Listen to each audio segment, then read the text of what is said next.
భక్తులందరికీ నమస్కారం అండి. శివతాండవ ఛానల్‌కి స్వాగతం అండి.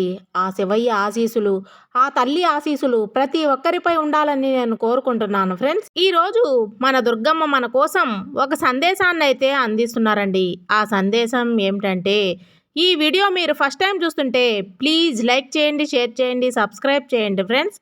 దుర్గమ్మ అందించే సందేశం ఏమిటంటే బిడ్డా, ప్రేమగా అడుగుతున్నా తల్లి, ఈ దుర్గమ్మ ఆశీర్వాదం పొందు. నీ జీవితానికి తిరుగులేదమ్మా. నువ్వు పడ్డ బాధలకి ఈరోజే ముగింపు అని చెప్పి ఈరోజు దుర్గమ్మ మనందరి కోసం ఒక చక్కటి సందేశాన్ని అయితే తీసుకొచ్చారండి. ఈ సందేశం ద్వారా దుర్గమ్మ ఏం చెప్పాలి అని అనుకుంటున్నారో వినాలి అంటే ఈరోజు తప్పకుండా దుర్గమ్మ తెచ్చిన సందేశాన్ని చివరి వరకు చూడండి ఫ్రెండ్స్. దుర్గమ్మ మనకు అభయాన్ని అందించింది. మనకున్న కష్టాలు గురించి మనం బాధపడకూడదు, భయపడకూడదు.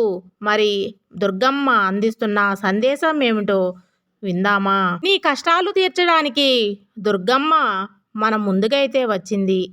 నువ్వు కాదని పంపకు.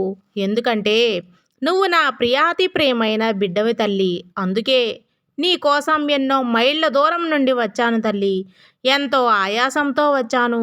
ఈ దుర్గమ్మ చెప్పి ఉంటాను కదా. నిజం చెప్పాలి అంటే తల్లి, నీ తలరాత చాలా మంచిగా రాశాడు ఆ భగవంతుడు. కానీ నీ చుట్టూ ఉన్న వారి వల్ల ఆ తలరాత కాస్త మారినట్టు కనిపిస్తుంది. కష్టాన్ని కానీ తెచ్చుకున్నట్లయితే అవుతుంది. నీ బాధ, నీ కన్నీళ్ళు, నీ ఆవేదన పంచుకునేవాళ్ళు లేరని నువ్వు బాధపడుతూ ఉన్నావు తల్లి. నీ అయిన వాళ్ళే నిన్ను బాధ పెడుతున్నారు. కానీ వారిని నువ్వు ఎంతో గుడ్డిగా నమ్ముతున్నావు. వారే నీ సర్వస్వము అన్నట్లు బ్రతుకుతున్నావు తల్లి. ఒక్క మాట గుర్తుపెట్టుకో, నీ వాళ్ళైనా పరాయి వాళ్ళైనా ఎవరైనా సరే స్వార్థంతో కూడినటువంటి ప్రేమ, ఆప్యాయతలు ఎన్నటికీ బాగు చేయలేవు. నీ జీవితంలో అలాంటి వారు నీ చుట్టూ ఉన్నంత వరకు ఇలా బాధలను అనుభవిస్తూనే ఉండాల్సి వస్తుంది తల్లి. మనం బాధపడుతుంటే ఓదార్చేవారు కొంతమందే ఉంటారు. మనం ఎప్పుడు బాధపడతామా అని ఎదురు చూసేవారు మరికొంతమంది ఉంటారు. మనతో ఏ బంధం లేకపోయినా సరే మనం ఆనందాన్ని తన ఆనందంగా భావించే వాళ్ళు నూటికో కోటికో ఒక్కరు ఉంటారు. అలాంటి వాళ్ళు మనకు తారసపడితే మాత్రం ఎంత కష్టం వచ్చినా సరే వాళ్ళని మాత్రం మన జీవితంలో నుంచి వదులుకోకూడదు. వారిని ఎప్పుడూ కూడా ఆనందపరుస్తూనే ఉండాలి. డబ్బు లేని వ్యక్తికి సమాజంలో విలువ ఉండదు తల్లి. ఎవరైనా సరే నిన్ను తక్కువ చేసి మాట్లాడినప్పుడు మౌనంగా ఉండు. ఈ దుర్గమ్మ అంతా చూసుకుంటుంది. నీ చుట్టూ ఒక వలయంలా ఏర్పాటు చేస్తాడు. ఎవరైనా తిట్టినప్పుడు కోపాన్ని తగ్గించుకొని పొగిడినప్పుడు గర్వంతో విర్రవీగకుండా ఉండడం నేర్చుకోవాలి. నువ్వు నేర్చుకున్న ప్రతిదీ నిన్ను ఒక్కొక్క మెట్టు పైకి చేరుస్తాయి తప్ప ఎప్పటికీ కింద పడిపోయేలా చేయవు తల్లి. బియ్యపు గింజ మరిగే పాలతో కలిస్తే పాయసం అవుతుంది. అదే ఎసురుతో కలిస్తే అన్నం అవుతుంది. అదే పసుపుతో కలిస్తే దీవించే అక్షింతలవుతాయి. అదే బొగ్గుతో కలిస్తే చేతబడి అవుతుంది. మనం కూడా అంతే. మనం నలుగురిలో కలిసే విధానాన్ని బట్టే యోగ్యత అనేది నిర్ణయించబడుతుంది. నడుస్తున్న కాళ్ళు మనకు ఎన్నో జీవిత పాఠాలను నేర్పిస్తాయి. ముందున్న కాలికి గర్వం లేదు తాను ముందున్నానని. వెనుకున్న కాలికి అసలు అవమానమే లేదు తాను వెనుకబడ్డానని. ఎందుకంటే ఆ రెండింటికి తెలుసు వాటి స్థానం లక్షణాల్లో మారుతుందని.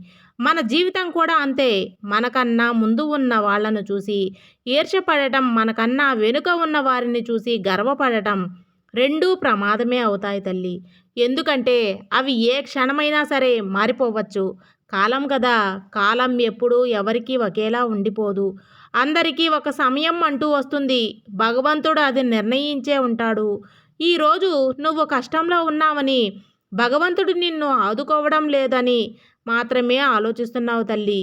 ప్రతి ఒక్క నిత్యము నువ్వు కష్టంగా ఇష్టంగా కొలిచే ఆ దైవం నిన్ను ఎందుకు వదిలిపెడతాడు?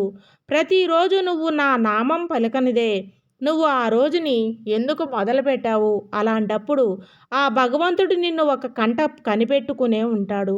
ఎందుకంటే ఈరోజు నీకు ఈ కష్టం వచ్చిందంటే రేపటి రోజున పెద్ద ప్రమాదం నుండి నిన్ను తప్పించడానికేమో అని నువ్వు ఎందుకు అనుకోకూడదు తల్లి. ఈరోజు ఆర్థికంగా నువ్వు బాగులేకపోవచ్చు. కానీ రేపటి రోజున ఎవరిని చూసి అయితే నువ్వు ఎంతో బాధపడుతున్నావో వారు నా జీవితంలో ఎంతో సంతోషాన్ని ఇవ్వలేకపోయారు. కానీ వారి వల్లే ఇంత బాధని అనుభవిస్తున్నానే అని నువ్వు కుమిలిపోతున్నావో వారి వల్లే రేపటి రోజున నువ్వు ఆనందంగా ఉండవచ్చు కదా! ఇలా నువ్వు ఎందుకు చేస్తున్నావు? ఆలోచించలేకపోతున్నావు తల్లి. నీకు నీ మనసు ఎప్పుడు నిర్మలంగా, మనశ్శాంతిగా ఉంచుకో.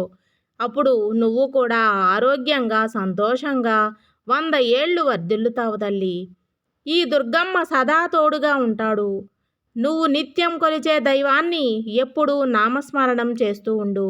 తల్లి, మనుషులు ఒక్కొక్కసారి తెలిసి తెలియక తప్పులు చేస్తూ ఉంటారు. అలాంటప్పుడు విచక్షణ కోల్పోయి ఆ తప్పులు చేస్తూ ఉంటాడు. మరి అలాంటప్పుడు అలాంటి తప్పులకు శిక్షగా మనం అనుభవించే కష్టాలే కావచ్చు.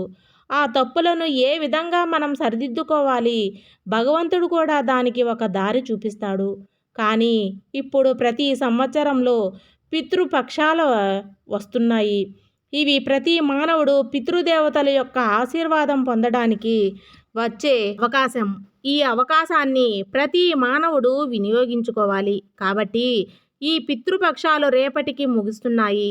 ఎవరైతే ఈ 15 రోజుల పాటు ఎవరైతే దాన ధర్మాలు చేయలేకపోయారో ఆఖరిగా రేపటి రోజున వారి పేరున అంటే వారి కుటుంబంలో ఎవరైతే చనిపోయి ఉంటారో పితృదేవతల ఆశీర్వాదం పొందాలని ఎదురు చూస్తూ ఉంటారో. సర్వేజన సుఖినో భవంతు.